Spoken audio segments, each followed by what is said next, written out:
Ou même le mec qui te dit mais quand vous êtes pété le tibia, ben, j'ai sauté du 2e étage parce qu'ils étaient venus m'arrêter. C'est chaud, hein.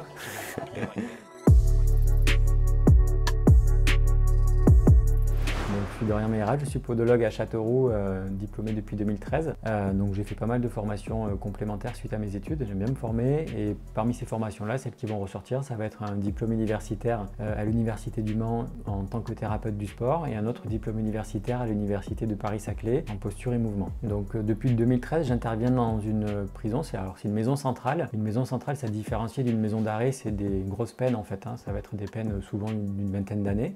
Donc ce sont des détenus qui ont d'autres vécus, d'autres historiques, également d'autres antécédents que les patients qu'on peut recevoir en cabinet. C'est fréquent de les retrouver avec des blessures par balle par exemple, ou des détenus qui ont sauté de fortes hauteurs pour pouvoir échapper à une arrestation. Donc le travail que je réalise en prison, c'est uniquement une prise en charge podologique. Je ne fais pas de soins de pédicurie. Donc voilà, c'est pour traiter essentiellement les troubles musculo-squelettiques. Alors c'est vrai que des fois il y a des petites difficultés à la prise en charge. Je me rappelle d'un patient par exemple qui avait une rupture du tendon d'Achille, voulait absolument être transféré dans une certaine prison pour se faire soigner. L'administration pénitentiaire jugeait que c'était trop délicat par rapport à un risque d'évasion et donc il ne voulait pas se faire opérer à l'hôpital de Châteauroux. Pour le coup, le chirurgien demandait à ce qu'on fasse une prise en charge spécifique et amovible par étape au niveau d'une surélévation du talon. Voilà, donc ça fait partie des petites choses auxquelles je ne serais pas confronté finalement en cabinet parce que mon patient, je vais le revoir de manière progressive. Donc je n'aurais pas eu besoin de développer une technique spécifique pour faire évoluer le traitement. Ensuite, pour réaliser les consultations, alors j'ai accès à 2 salles. Soit la salle qui sert aux consultations médicales, donc c'est une petite salle avec un examen, avec une table pour réaliser l'examen clinique, ou alors je peux être aussi amené à la réaliser dans l'infirmerie, donc c'est une salle qui est beaucoup plus grande. Pareil, on a une table d'examen. Pourquoi je suis amené à travailler dans 2 salles différentes? Parce que ça dépend du profil du détenu. Légalement, je suis censé recevoir le détenu seul pour respecter justement le secret médical. Mais en pratique, quand c'est un détenu à risque ou qui est un petit peu plus dangereux, il est souvent accompagné de un voire plusieurs gardiens. Quand il y a beaucoup de gardiens, des fois ça peut aller une dizaine de gardiens pour sécuriser la consultation. À ce moment-là, on réalise la consultation dans l'infirmerie qui est beaucoup plus vaste du coup pour avoir un petit peu plus d'espace pour analyser le patient. Sur le plan de la sécurité, effectivement, pour rentrer dans la prison, donc les téléphones portables sont absolument interdits. Alors d'abord, avant d'être autorisé, il y a une petite enquête, donc il faut fournir la pièce d'identité et puis eux ils enquêtent, je crois que ça a duré 3 semaines pour voir si je n'ai aucun problème pour intervenir justement en milieu carcéral. Donc quand je me présente à la prison, donc je donne ma carte d'identité à chaque fois, on vérifie que mon laissez-passer soit toujours valide et ensuite je passe au scanner, donc je dépose toutes les affaires qui risquent de sonner, mon sac également avec mes affaires qui est analysé au scanner et puis moi je passe aux portes.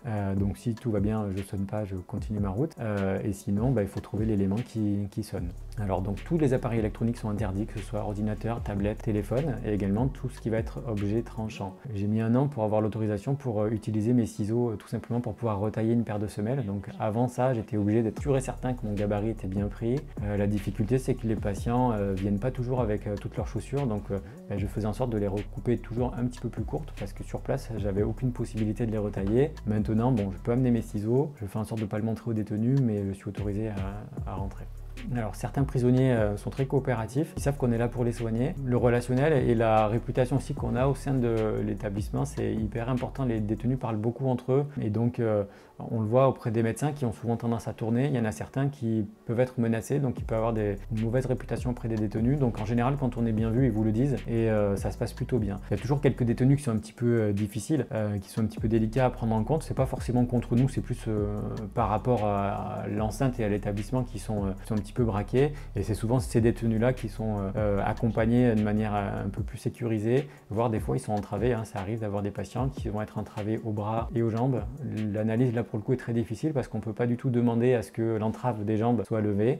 C'est vraiment pour la sécurité. On n'est pas au courant des peines pour lesquelles ils sont emprisonnés. Très facile d'y avoir accès parce qu'en général c'est des affaires qui ont fait beaucoup de bruit. Mais j'essaie vraiment de prendre le patient comme si c'était un patient lambda sans me dire il a fait des atrocités donc il mérite de souffrir. Non, je suis là pour le soigner. Et d'ailleurs, déontologiquement, ça serait une faute que de refuser un soin à un patient parce qu'il a fait des choses dramatiques. Voilà, pour moi, je le considère vraiment comme un patient lambda. Des fois, effectivement, il y a certaines questions, je sais que je ne vais pas forcément les poser, ou pour instaurer un climat de confiance ou relationnel qu'on peut amener dire à un patient par exemple, est-ce que ce week-end, je sais pas, vous allez faire le pont? Bon bah lui, le pont, il est vite vu, mais on va dire que c'est la seule différence qui peut changer au niveau du relationnel entre les détenus et les patients libéraux.